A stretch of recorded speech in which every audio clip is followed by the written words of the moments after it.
Ćao ljudi, dobrodošli u novi video na kanal Buji. Danas sam ubacio facecam. Da. Uglavnom, od ostale videa, u videu će mi biti facecam. Uglavnom, vrlo dugo sam razmišljao o tome da li da ga ubacim, da li da ga ne ubacim. Konto sam bit će sadržaj zanimljiviji. Uglavnom da vidite kako izgledam. Uglavnom da ne bude samo gameplay igrice koje igram i moj glas iza šta pričam, neke gluposti.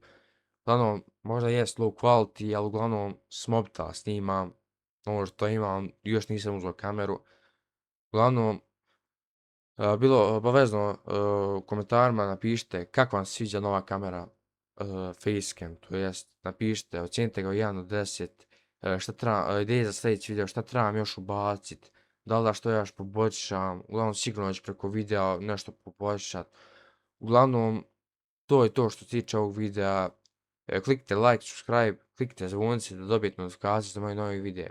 I sljedeći video vrlo uskoro daću vam sneak peek, vjerojatno će biti Valorant, kako budem s drugom igrom.